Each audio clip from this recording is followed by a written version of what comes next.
ni'mal maula, ni'mal maula, wa ni'man nasir.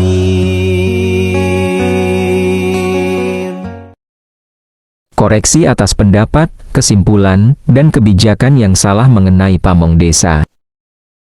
Oleh R. Agus Supriyanto. Pendahuluan. Dalam perjalanan panjang tata kelola pemerintahan nasional, terjadi berbagai kekeliruan berpikir falasi, kesalahan desain kebijakan, dan ketidaktuntasan regulatif yang terus berulang ketika menyangkut kedudukan pamong desa. Kekeliruan tersebut menimbulkan ketidaktertiban norma, ketidakadilan struktural, serta ketidakpastian status bagi jutaan pamong desa yang telah menjalankan fungsi negara pada tingkat paling dasar.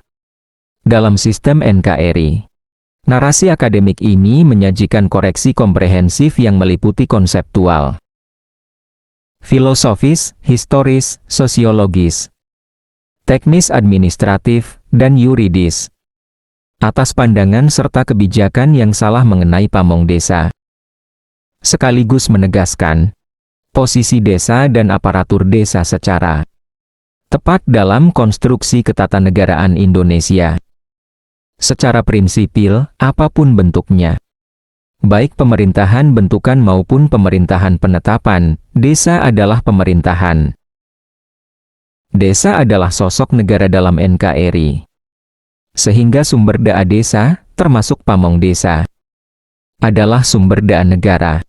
Karena itu aparatur desa adalah aparatur negara di desa, bukan kategori tersendiri di luar negara.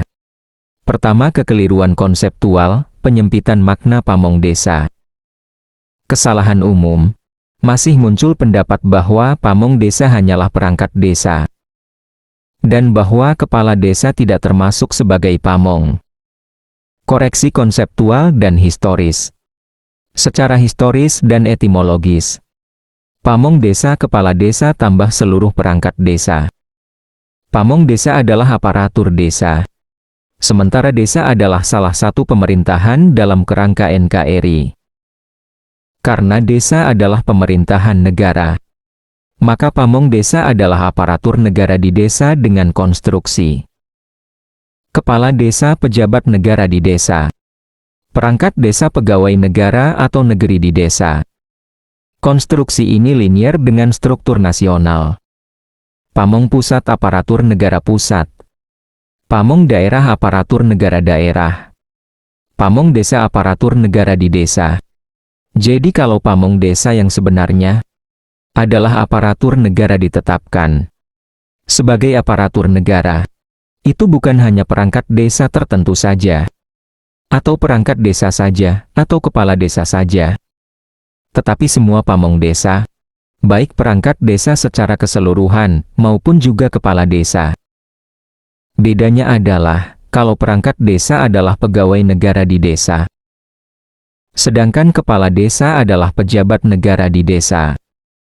Dengan demikian, kedudukan aparatur desa sebagai aparatur negara bukan sekadar kemungkinan, tetapi fakta konseptual, fungsional, dan historis yang belum diformalkan secara yuridis normatif. Kedua, kekeliruan kebijakan pamong desa harus diangkat dulu untuk menjadi aparatur negara. Kesalahan umum, terdapat anggapan bahwa pamong desa perlu diangkat kembali sebagai aparatur negara melalui rekrutmen atau mekanisme baru. Koreksi ilmiah, secara administratif dan yuridis, pamong desa tidak memerlukan pengangkatan ulang. Mereka telah menjalankan fungsi pemerintahan negara di tingkat desa sejak saat mereka diangkat menjadi aparatur desa. Yang dibutuhkan negara bukan perekrutan baru, tetapi penetapan yuridis legal recognition berupa: pertama, penetapan kepala desa sebagai pejabat negara di desa. Kedua, penetapan perangkat desa sebagai pegawai negara atau pegawai negeri di desa. Penetapan ini bersifat penyesuaian status, bukan pembentukan birokrasi baru. Ketiga, kekeliruan tata negara, Kisruh Status Sekdes tahun 2007. Kesalahan umum. Pada 2007, Sekretaris Desa diangkat menjadi PNS Kabupaten melalui SK Bupati sebagai langkah profesionalisasi. Koreksi, kebijakan tersebut mengeluarkan Sekdes dari sistem kepegawaian desa, memindahkannya ke kepegawaian daerah, menciptakan dualisme antara perangkat desa dan perangkat daerah, merusak sistem struktur pemerintahan desa, menimbulkan disharmoni hubungan kerja. Konstruksi yang benar. Perangkat desa harus tetap menjadi aparatur negara di desa. Pengangkatan dan pemberhentian dilakukan oleh kepala desa, bukan oleh bupati atau wali kota. Keempat, kekeliruan disiplin, menerapkan disiplin aparatur negara sebelum menetapkan status aparatur negara. Kesalahan umum.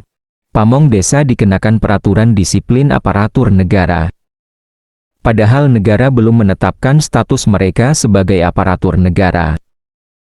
Koreksi yuridis. Tidak dapat diberlakukan disiplin aparatur negara kepada entitas yang belum ditetapkan sebagai aparatur negara secara prinsip hukum administrasi. Pertama, status ditetapkan lebih dahulu. Kedua, kewajiban dan disiplin mengikuti status tersebut. Kelima, kekeliruan keuangan negara, penyamaan gaji dengan ASN golongan kedua. Kesalahan umum. Ada gagasan untuk menyetarakan gaji pamong desa dengan ASN golongan kedua melalui skema khusus di luar sistem ASN.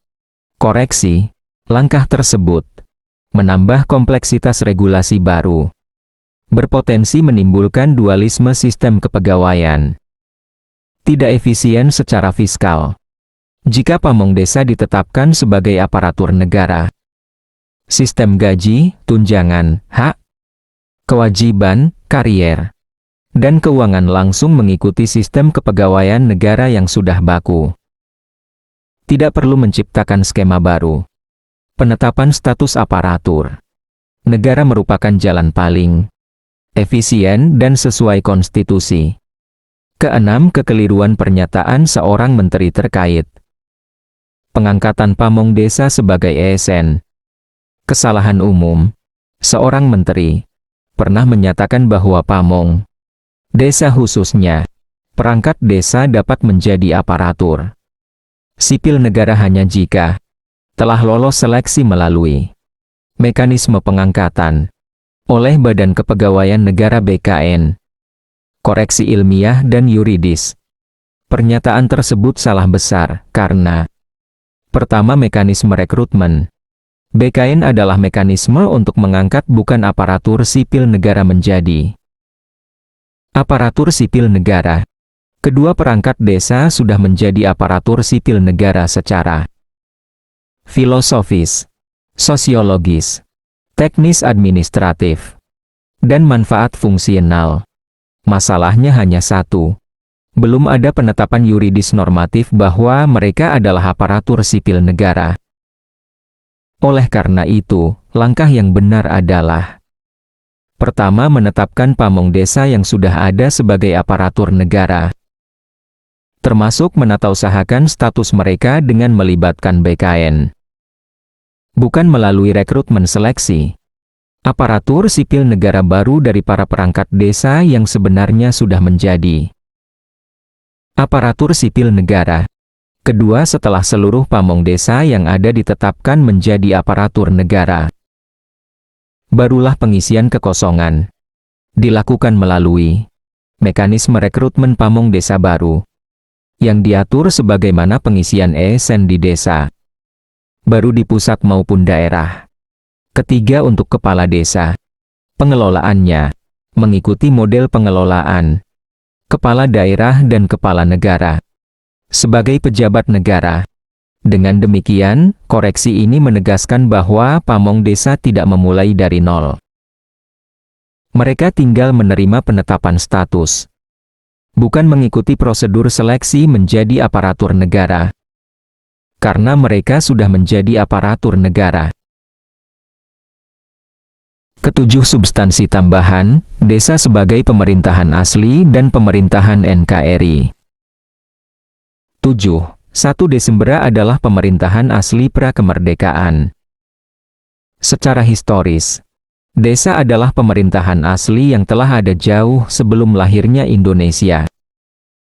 Ketika Indonesia merdeka, negara membentuk pemerintahan pusat, pemerintahan daerah, pemerintahan wilayah, dan tetap mempertahankan desa sebagai pemerintahan otonom sekaligus pemerintahan negara.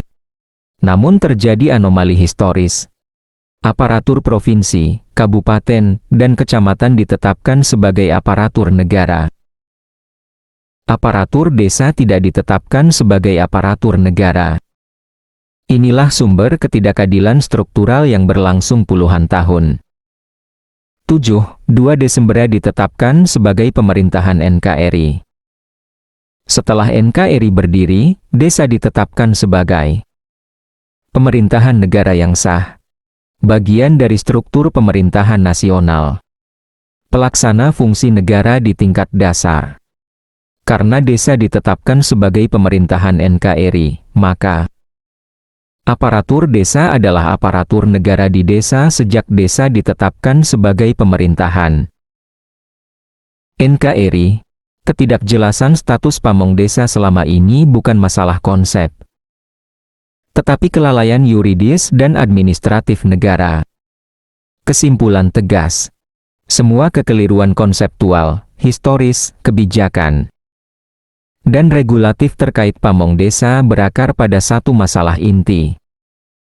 Belum adanya penetapan yuridis bahwa pamong desa adalah aparatur negara di tingkat desa. Negara harus pertama menetapkan kepala desa sebagai pejabat negara di desa. Kedua, menetapkan perangkat desa sebagai pegawai negeri atau pegawai negara di desa. Ketiga, menetapkan seluruh pamong desa sebagai aparatur negara di desa.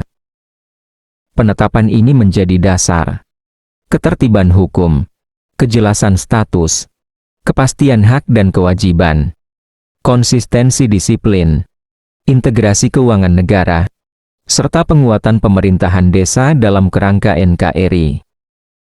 Tanpa penetapan tersebut, kebijakan apapun mengenai pamong desa akan terus berada dalam ruang abu-abu, keliru, dan menciptakan ketidakadilan struktural di dalam sistem ketatanegaraan Indonesia.